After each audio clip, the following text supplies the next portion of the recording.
Alright lads, welcome to another guide. This video will effectively teach you how to become a better player in World of Warcraft. You can see it as a guide to teach you how to master your class. We'll be covering techniques to make you more effective in a raiding or PvP environment, such as increasing your DPS or surviving raid mechanics. Remember, for the whole video I'll be talking about DPS, healing or tanking, and both PvE and PvP. I may only mention DPS in a paragraph, but it also means, I'm talking about the rest of you. So, anyway, let's jump into it. The first and most vital method of increasing your DPS, healing or tanking capabilities is to keybind all of your abilities. You cannot rely on clicking abilities on your action bars. This is a sluggish, potentially dangerous way of playing the game. I don't care if you know a mythic raider who clicks. If you keybind your abilities, your DPS will increase because it allows you to continue DPSing while moving. Your movement keys should also be re-keybinded, and you should never be using the keyboard to turn. You should only be using the mouse to move the camera, since it's 100 times faster.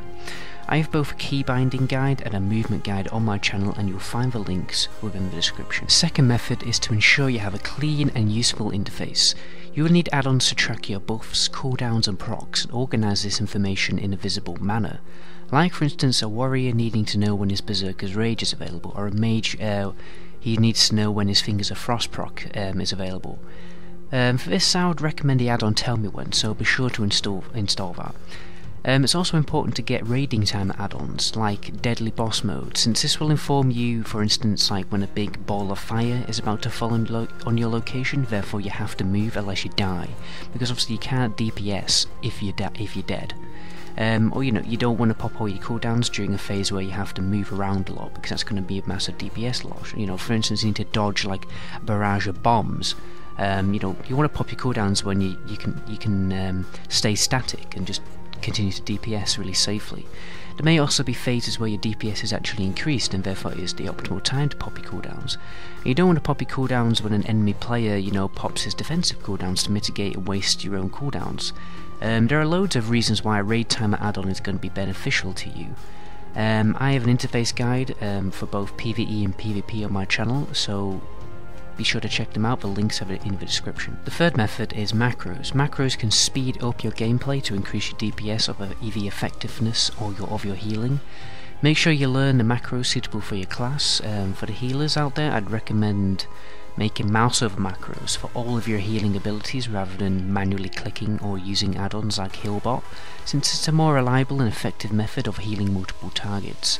There is also a macro guide on my channel, and as always there is a link within the description. Next, you should replace your gear pieces. I'm not saying go and get better gear, because that's obvious. I'm saying once you're saved in the most recent raid, so you can't do that anymore, you can't get any gear from the most recent raid, the most up-to-date content, then go into an older raid, okay?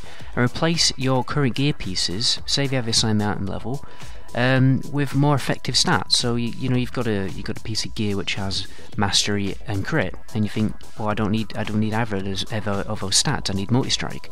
What you want to do is you want to go into an old raid, replace that piece of gear. Same item level, same stamina and strength, but it gives you better stats for your specialization, which is definitely going to increase your DPS. And important, you want to go in Icy Veins also. I'm just going to mention that it's a website which will definitely give you all the stat priorities for like every spec in the game, so definitely be sure to check that out. I'll leave that in the description. An important thing to note also here is that the set pieces will probably give you a DPS boost, since they are designed in that way. The last thing I'm going to talk about is buffs, since it's pretty obvious. Ensure you have the best flask potion and food buff appropriate to your spec. So don't go in, don't frost, if you're a frost mage, don't run into a raid with a stamina elixir. Don't do anything like that.